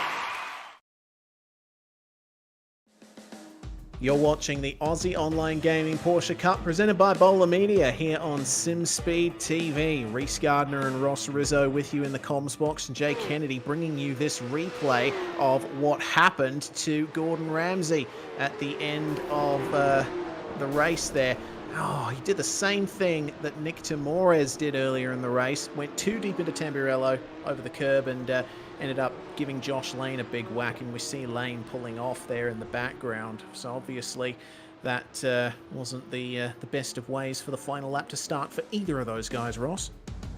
Yeah, certainly not. And Lane is certainly in contention for the AM Championship, so that did not do him any whatsoever. But then, you know, we've seen when it gets tight to turn 1, that can very easily happen. And as you said, that's not the first time we've seen a car going skittling over the ripple strips there, Reese. So something the guys still need to be wary of coming into race number 3. Yep, the big curbs here at the Autodromo Enzo Edino Ferrari, always catching drivers out. The curbs aren't quite like that in the real world anymore, but we still see some very harsh red and white curbs in this scan that iRacing did of the circuit a few years back. And combined with the speed bumps, it really makes things difficult if you're having to avoid an incident or if you make a mistake on the way into these corners. Just a few seconds left in the warm-up session, and there it is, the timer ticks down to 0. We can go through the state of play for the final of our 3 sprint races tonight. Bo Albert has taken both race wins so far, starts alongside Matt Bowler, who really gave him a good race at the end of race 2. Josh Thomas and Hayden Veld on the second row. Sebastian Flock and Simon Mazzomo round out the top 6. Sean Linsell and Corey Lazarus will share the 4th row with John Merritt and Thomas Hinz rounding out the top 10. Corey McFarlane starts alongside Wayne Burke, 11th and 12th. Yeah, Berkey will be hoping for a better race this time, and Dylan Shepard in 13th for Sam Sproul, then Zach Kerr, Alan Dawson, Joshua Van Treek, Steve Tonkin, who's 2 from 2 in the AM race wins tonight, then Tyson Broad, who's recovering, Riley Bilson, who is also recovering in P20. Then we got Mikey Hanowick and Nico Tamores, who also had various excursions, the latter of which at that sausage curve at Tamburello. Indeed, David Clark was the one who took the M-Class victory in race 1. He's going to start a few positions ahead of Wade Sheedy and Patrick Harding there in 25th and 26th. Tyson Hanmer, Josh Lane, along with Aidan Coote and Tim Betts round out the top 30 here. We've got Ben Peterson and Jonathan Solani rounding out our field. Javin Wood has not taken to any of the starts here tonight. We don't expect that it'll be any different here for race 3.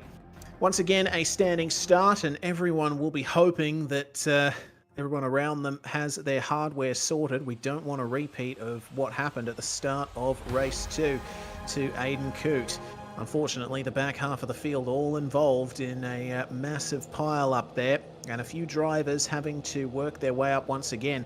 It's a real shame, especially for the likes of Jonathan Solani, because he's shown fantastic pace in these cars. He has yet to realise it so far. He's going to be starting all the way at the back, and I'm certainly hoping that Mr. Solani will be able to pick his way through and not get involved in any incidents. Bo Albert, meanwhile, he saw that the ERT cars were really pressuring him at the end of race 2. With an even hotter track now, 31 degrees Celsius, there's a chance they might press him even more. Here we go then, the revs rise, and we'll see the lights go up. Green flag, and we are away. Once again, Albert with big man of wheel spin, and a good start from Bowler. A very poor start, meanwhile, from Hayden Veld, and it's happened again! It's happened again! The track will be blocked, potentially. No! People make their way through. Oh, no, it's all gone off ahead. Oh, dear, oh, dear. Oh, no. Not Riley again, Wilson Ross. Not still. again. Safety We had a car. car climbing the fence for a moment there. We got a lot further down the track this time, but where the track starts to narrow up, the cold tires, it was, yeah, it's a shame it all went wrong again, but you can kind of see why. And Bowler would have loved this to stay green. Just look at how keen he is to get on with this, but unfortunately, we have to slow back down, get back under the safety car. Yeah, he thought he had Bo Albert. Unfortunately, that has ultimately put paid to it. Incidents further back, bringing out the safety car nice and early. They have to stay in line until they come up behind the McLaren 570S GT4.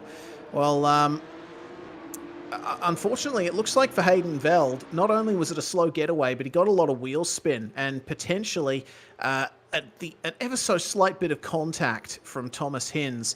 It doesn't look like anything from the external view, but I think it just destabilized the number 53 enough that he ended up collecting his teammate Wayne Burke along with Zach Kerr and Sam Sproul, which is a real shame. And then Kerr continued careening down the track, lost control over the grass, and ended up collecting the 062 of Alan Dawson, which resulted in that second pile up. And those are the cars that have the mechanical black flag. Once again, a long list of casualties from lap 1, Ross. Indeed, unlucky 13 included, as well as the 69 and the 89 who have been in the wars all night long, unfortunately. So we're going to have a look at what happened on screen. So this is Hayden Veld, who had all that wheel. Yeah, all that wheel spin indeed, and there's the glancing blow. Yeah. And there we go.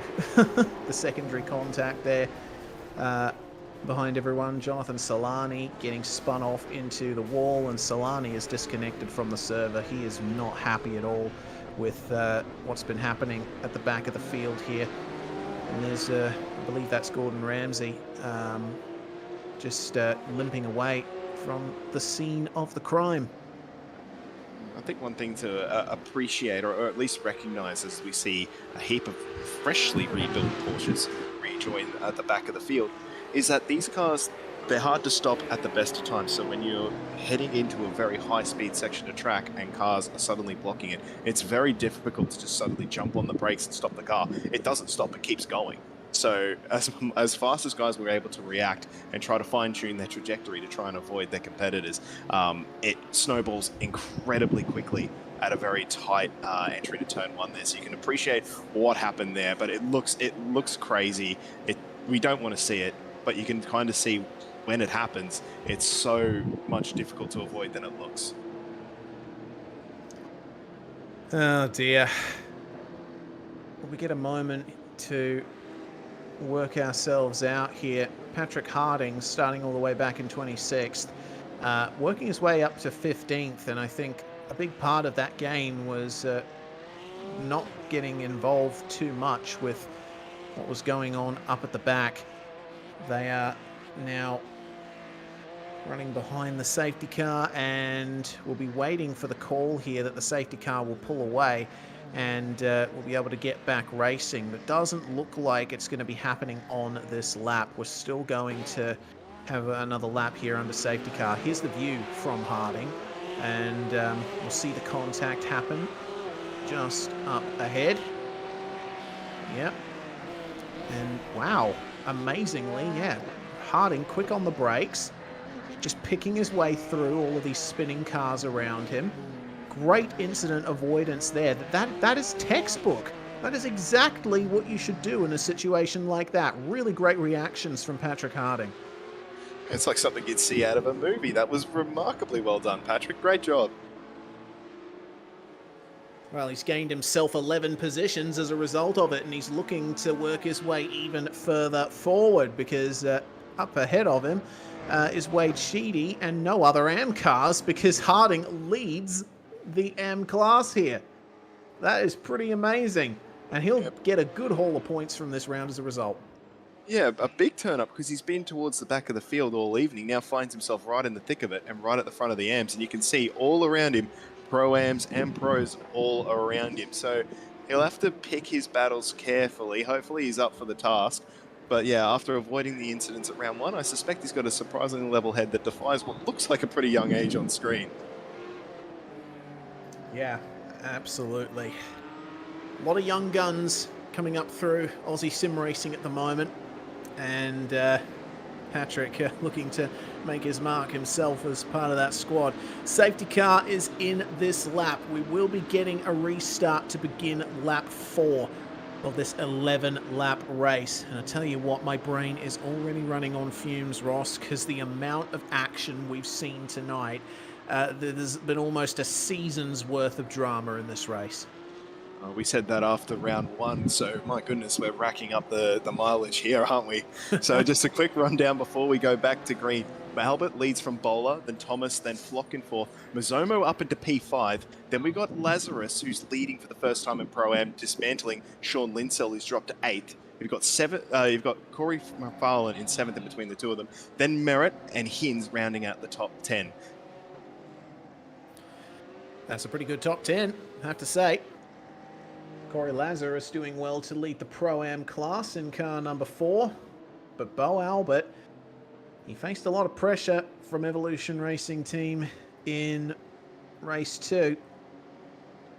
He's going to have to execute this restart perfectly if he wants to try and hold on to that lead. You saw how much Bowler was raring to go at the start, how much he wanted that lead. Well, now it's up to Albert to decide when to get going. Entering the restart zone now. And when does he decide to put the foot to the floor? Right now is the answer. And it seems that the ERT boys are pretty quick on the uptake, though they do lose out a bit across the line. Here we go. It is time. Matthew Bowler and Josh Thomas actually bump drafting a little bit on the way into the first turn there to try and get a leg up on car number 1 up the front of the field. Side by side a little further back, it looks like that's Tyson Hanmer getting past Patrick Harding, who's facing a lot of pressure now here from Aiden Coote, Tyson Broad, Nick Tamores, and Tyson Broad. Here comes Aiden at the inside of the 93, and another position yielded there to Riley Bilson. Harding's restart is not going well here. It looks like he's getting a little swamped, and he's having to keep a very close eye on his mirrors. Actually gives a bump there to Nick Tamores, who goes wide, and Harding goes wide himself. That creates a little bit of a scuffle on the inside. Oh no! Tamores making contact with Harding himself. That looked interesting. And Dawson contact at the top of the hill as well. It continues here. Now, Dawson just recovering, and that's Coote on the right-hand side of the track. I think that's Coote. I've lost track of the yellow cars. Here we go. Side-by-side in Aqua Minerale. These guys getting a little bit impatient. There's a spin up ahead there. Flick spin for car number 18. Tyson Hanmer again in the wars. is not going from bad to worse, it seems. But look up the front here. We've got a position change between the GRT duo of Thomas and Bowler. They're going for it. There's no competition here. Every man for himself. Yeah, it looks like that was caused by Bowler going way too deep into Aqua Minerale, and they had to check up a little bit there. That has given a free kick to Bo Albert at the front of this field. And what can they do to catch back up to him from this point? Here's the replay of what happened. There's Bowler running deep, and then Thomas thinking, all right, what's happened to you, mate? I am going to take to the inside, and we're going to trade positions here. They had to do it cleanly. They're all working as a unit, these Evolution Racing team cars. But it seems that Bo Albert flying solo has the measure of them for now. Yeah, and I do fancy Thomas's chances here. He was quick towards the end of that race, but it was Bowler doing all the attacking. And now we look back. This is Corey Lazarus, our Pro-Am leader, who is putting some pressure on Mazomo while simultaneously under attack from Corey McFarlane, who I'm sure is keen to get back on into the top 5 here, where he probably belongs. His pace has been quick enough. Just the luck needs to get back on his side, right? Indeed. Lazarus is really feeling the pressure from Corey McFarlane, isn't he? Simon Mazomo just up ahead and starting to gain a little bit. Lazarus has all right gap back to Sean Linsell, but that was a lot of curb out of Aqua Minerale. Is that a slowdown? I'm not too sure. If anything, not being too aggressive on the straight up to Variante Alta. And then out of the chicane, a nice clean exit. Doesn't look like there was much in the way of slowdowns there either. So it seems Lazarus is getting away with it for now. He's actually caught up a little bit to Mazomo, who didn't have a very good run through those last couple of turns. Yeah, Lazarus will size up a move here. Remember that points do count for the outright positions. That big run from the car behind. I believe that's McFarlane still in the draft. Mazomo skipping away a little bit in the distance, and you'll be pleased to see with that view behind, they're going to be distracted into each other while hopefully he can take the turn 1 Tamburello chicane optimally. Round the outside, does Corey McFarlane go fearless, deep on the brakes? Lazarus lets him have it a little bit though, but great bravery from McFarlane to get that move done, Reese. Yeah, that's going to be 6th place now for McFarlane, up from 11th place. Good amount of positions gained, and it's still not the most positions gained in the field. That belongs to the 81 of Ben Pedersen, who we saw retire at the end of race 2. Made his way up 18 spots to 13th. We're right on board with Simon Mazomo meanwhile, and his, would you say that's a quadruple screen rig? Back to a replay here of Hayden Veld and Josh Lane. Veld locking up on the way into Ravazza, and I think some good avoidance there from Josh Lane. Ended up running a bit deep himself because I think he saw Veld coming, steaming in. Oh no, problem for Thomas Hinz. Hinzy off the road. He's had a strong night so far, but he just gets swamped by half the field there. Hopefully we can have a look at what happened to him later. That was contact. Dylan Shepherd got into him. Well, we'll take a look, and yeah, looks like just either Hinzy was running wide or Shepherd went way too deep. Either way, the two cars come together, and Hinzy has to take a trip through the sandpit. Meanwhile, car 014 of Josh Lane continuing to have issues. There's two cars spun behind him. Tyson Hanmer getting going, and Tim Betts as well spun at Variante Alta. So the problems continue, Ross. It seems we can't go a single lap without something going on. Yeah, which has been the nature of the night. And one of those things that's happened is Bowler has retaken 2nd place from his teammate, Josh Thomas, needing to get the hurry along. Bo is still within striking distance, but they need to pick up the pace to be able to get there. They've dropped Seb Flock, and Mazomo and McFarlane have embroiled in their own battle, so it's definitely this three-way battle. Actually, look at them at the back there, a bit of a squirm there from McFarlane as he has a look at trying to close the gap on Mazomo there. They're heading into, as they head out of Tosa. The gap's still about where it was before, but they've got a competition there. I think that's Lazarus still in behind them in the Pro-Am lead, with Lawrence Linsell keeping them for company too. Yeah, very close fight behind this top 4. And race control quick on the mark, giving a drive-through penalty for Dylan Shepherd for contact with Thomas Hinds, which we saw on the replay. Here is that battle we were talking about. Corey McFarlane trying to pressure Simon Mazzomo here. Corey Lazarus still within striking distance of these guys. Sean Linsell, actually looks like Linsell is behind these guys. The ERT at the front of the pack is Sebastian Flock. So that fight is bookended by Evolution Racing Team cars, as well as John Merritt, who's up the back there in 9th place. So who will get the move done? Coming up to the bumper of Mazzomo is Corey McFarlane, and it looks like this is going to be a nice slipstream for car 94. Trying his best to get into the top 5, looking very good, and Dylan Shepherd taking his penalty up ahead of him, and this is going to be a battle now for the top 5 indeed. There goes Corey McFarlane up the inside of Mazzomo. Textbook overtaking maneuver in turn 1, but catches a bit too much of the speed bumps. And that might give another chance to Mazzomo, or will it give a chance to Lazarus? Mazzomo, massively defensive on the way into the Villeneuve chicane. They stay in line for now. Yeah, I think Mazzomo was more preoccupied with Lazarus behind. He let McFarlane kind of have it a little bit easy there. Worried about Lazarus behind, who has been on a tear lately. And right on cue, he's putting the pressure right on back to Mazzomo now. So he's still got more to think about. He want to stay in that draft of McFarlane if he can, but he's skipping away to the distance already here. And here we go. It's Lazarus. Great exit up at the top of the hill here. Yeah, gently does it. All the way into the corners. Not quite able to see the replay for Wayne Burke. There we go. Here we are then. So what happened to Wayne Burke? We will get a replay of that in a couple of seconds. It's just been a very tough night for the number 89, and down into Tamburello they come. And again, just a bit too deep into Tamburello. Off into the sand trap. So has to get back going with some slowed down momentum. John Merritt at the back of this fight. Actually looks like he's had to give up that position to Sean Linsell, but he's trying to get it back here as they come across the line to start lap 9. 3 laps to go for this battle group. Sizing up around the outside. Dimey's a little bit to the inside, but isn't really interested in the move there. Linsell, good under brakes here. While Merritt will want to look at other opportunities. Actually, there might be one right there. Linsell runs. Oh, and Lazarus has a huge save on the exit, but that is not. He's going to lose those 2 spots, unfortunately. All that hard work behind Mazzomo, and now he's got to do it all again. Yeah, looked like a bit too aggressive of a turn in, and the direction change unsettled the rear end of the number 4.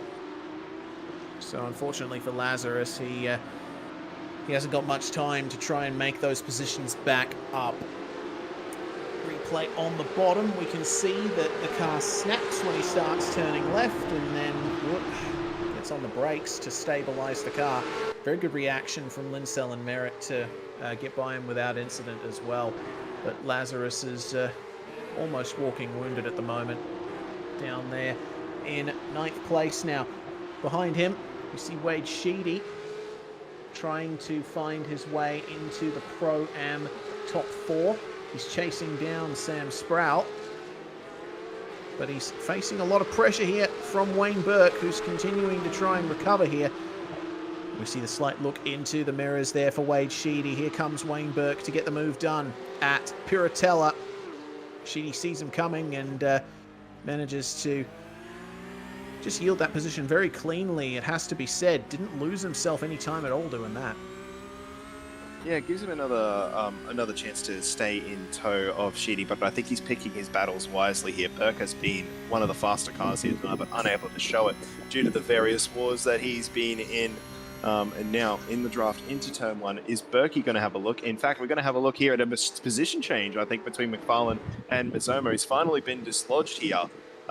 So an incentive here for Sean Linsell to perhaps have a look at Mazzomo as well. Mazzomo being consistent, but starting to struggle for pace a little bit relative to the guys around him, which is respectable given he's running P6 race.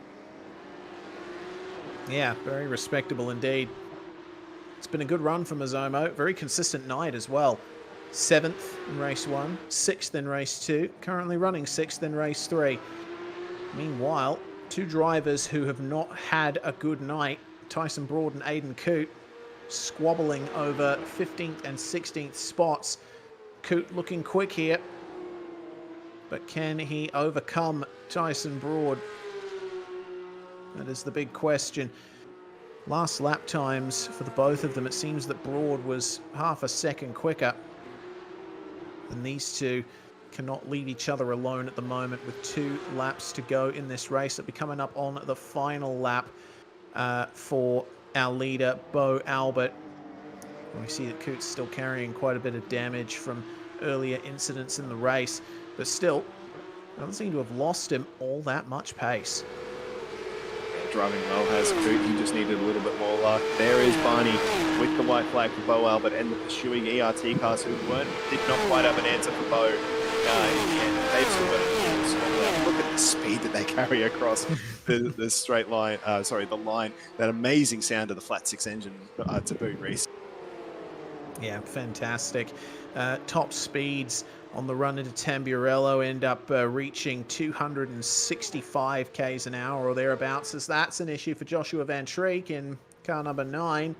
And Wayne Burke as well off at Tamburello on the final lap. Sam Sproul too. Something has gone on in that pack towards the back of the top 10. We'll have to dissect that after the race, I think, because we haven't got long to go. Has something happened to Bowler here?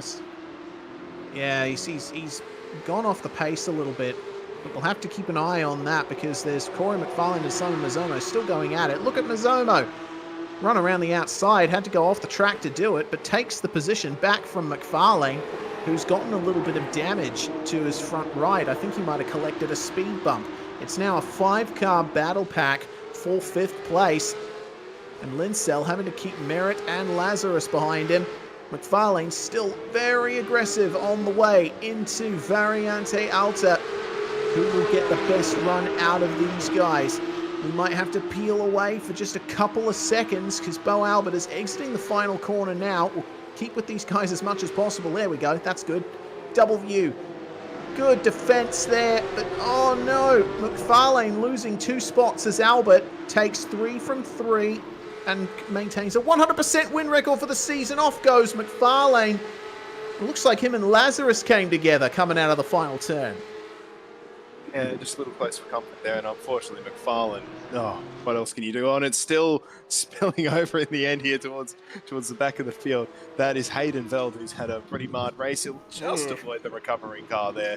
But yeah, action from start to finish here. We're still not done here. Look, as car comes in on the last lap to serve a penalty. But yeah. Wow, they've done it again, Reese. Great entertaining race. And this guy has done it again. That's 5 wins from 5 starts for the reigning champion, Reese. Yeah, magnificent run from Bo Albert so far. It doesn't seem like anyone else has any kind of answer to him. So he did say in the interview last round that he'd be taking this race by race. Well, that seems to be working out for him. Exemplary fashion. The ERT cars fly in formation. They've got 2 cars finishing on the podium in all 3 races, which is great to see. Thomas Bowler and Flock finish behind Albert there, with Mazomo ultimately getting 5th, with Linsell, Merritt, Lazarus, Peterson and Sheedy rounding out the top 10. Another Pro-Am class win there for Sean Linsell. Looking good for him. Yeah, I think that was 3 from 3 for him too, so congratulations on those results. Then we have 11th for Tyson Broad, who complete stark contrast to his round 1 efforts. 11th was the best he could do tonight with all the issues that he had. Aiden Coote as well, also in the wars, 12th. Then we have Alan Dawson. Steve Tonkin taking out the AM lead, the AM win in P14 outright. Very good result to get a top 15 in this kind of field as well. Then Gordon Ramsay in 15th. Hayden Veld issues towards the end. But Nick Tomorrow's in 17th. Dylan Shepherd in 18th. 19th was Corey McFarlane, as we saw right at the end there, running well in the top 10. Shot at a top 5 even, and it all came unstuck in the very last corner. And then 20th place for second in the AM class goes to David Clark. 21st place ultimately was Josh Lane. Thomas Hinds manages to come home ahead of Tyson Hanmer after both of them suffered a lot of issues throughout this race. Joshua Van Treek and Tim Betts round out the top 25 there. Van Treek also facing a couple of problems along the way. Bilson and Howanich, well, they had their fair share of problems tonight as well. Patrick Harding ultimately finishing 28th and last car on the lead lap. That is a really awesome lineup of the shot there. We can see Bo Albert's victory burnouts as we see Sproul and Burke a lap down. Unfortunately, retirements for Zach Kerr and Jonathan Solani. Well, that is going to bring to an end the racing portion of the night, and Bo Albert continuing to lay down those double tyre tracks as he did at Hockenheim. I have to say, Ross, it's looking like Bo Albert might have this championship in his iron grip at the moment, as we see Manicourt is the next round of the championship. A bit of a format change up there. 5100 reverse sprint, got 2 races. The second one, double the length. Yeah, looking forward to seeing this new track on the calendar. We know if you've driven it on the old, PlayStation or Formula One games, you'll know it's not a particularly easy circuit. And what we've seen tonight and indeed in round 1, easy is not in this car's nature at all. So I'm very curious to see how that's going to go.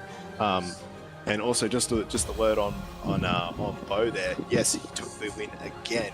Dominated the entire night, but that race too, my goodness, Bowler and Thomas were absolutely out to get him, so I don't think it's done by any stretch of the imagination. I mean, it's only round 2, but once those two start getting wins on the board, this is going to be a very exciting fight.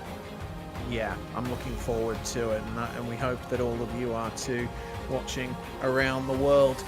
Driver interviews should get started. The first one we're going to go to is Steve Tonkin, who I think once again has taken the AM class round victory. Well, good stuff, Steve. It was a bit of a chaotic night, though. Pretty much the same story as Hockenheim, but this time the issues happened at the start. What are your thoughts on that? Yeah, race 1 didn't start too bad. It was alright, just trying to keep clean. I think it'll start to unravel in races 2 and 3, but yeah, I think everyone's looking forward to the next damage model coming along. Yeah, I wouldn't blame them.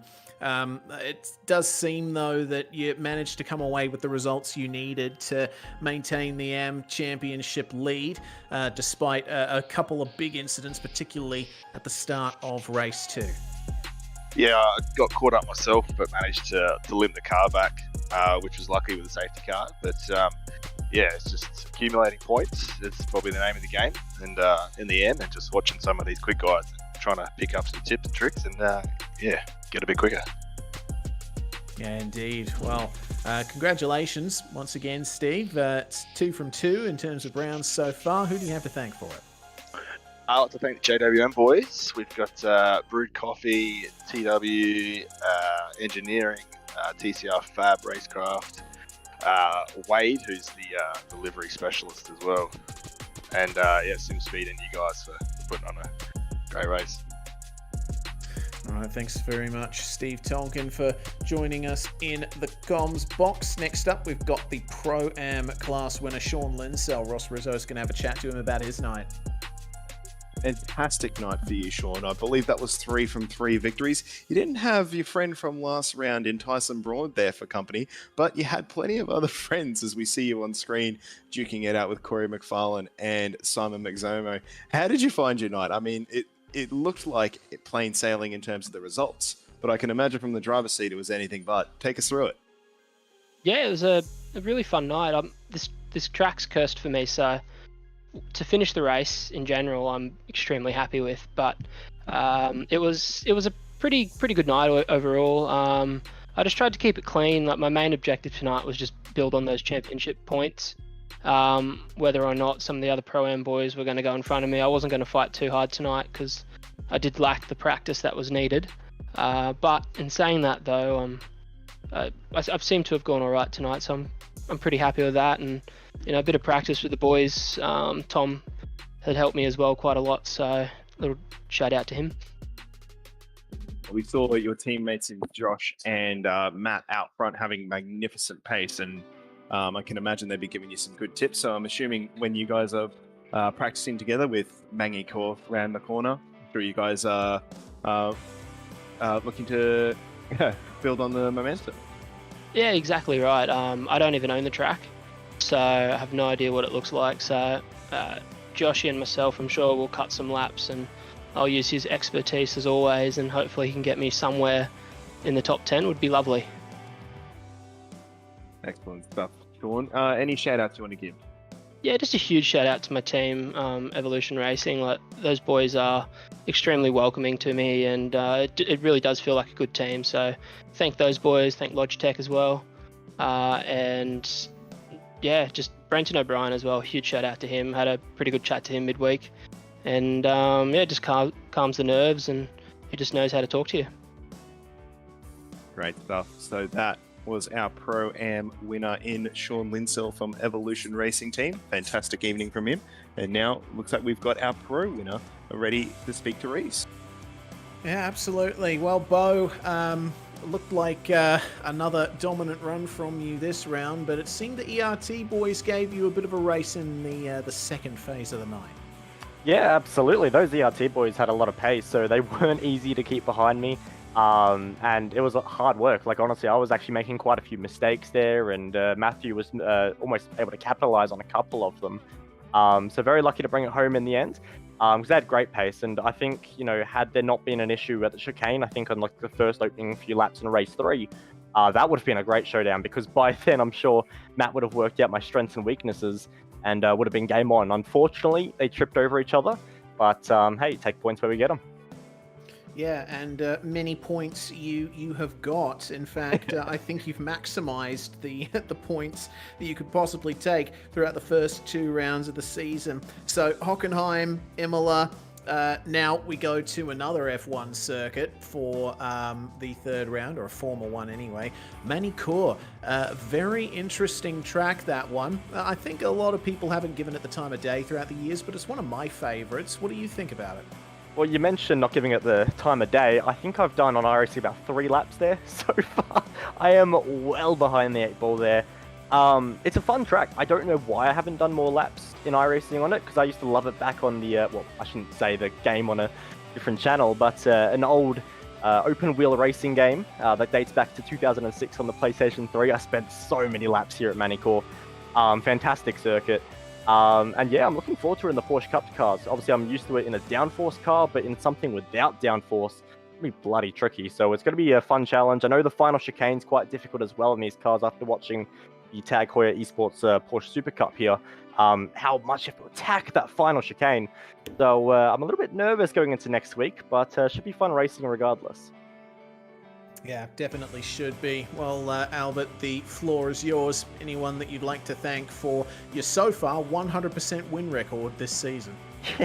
Massive shout out to you guys at SimSpeed for the broadcast. You do a phenomenal job. Massive shout out as well to Dan, Tom, and the rest of the team behind Aussie Online Gaming. And a negative shout out to IINet for tonight with their internet dropouts. I'm at least thankful the internet dropout came during the warm-up and not during one of the races. But yeah, regardless, bring on round 3. Indeed, we shall. Well, thanks very much, Bo Albert, race winner in all 3 races here, for joining us. Well, that's going to bring to an end proceedings for tonight, Ross. I can't wait for Manicourt now, because this season is absolutely going off. It is full of drama, full of great racing, full of incidents. It's everything you could want as a spectator. Oh, for sure. And it's full of promise too. We saw excellent exchanges all through the field. And certainly no one championship is run and done just yet from what we've seen. And certainly the Pro-Am and Am shows have been excellent and exciting to watch too. So tune in next week. It should be great at Manicourt. Yeah, absolutely should. It'll be at the same time on the same day of the week in a couple of Tuesdays' time. The AOG Porsche Cup presented by Bowler Media, 21st of March, 8 p.m. Australian Eastern Daylight Time. I'm Reese Gardner, Ross Rizzo with me in the comms box, and Jay Kennedy on production. From all of us here at SimSpeed TV, we say thank you for watching, and we'll see you next time.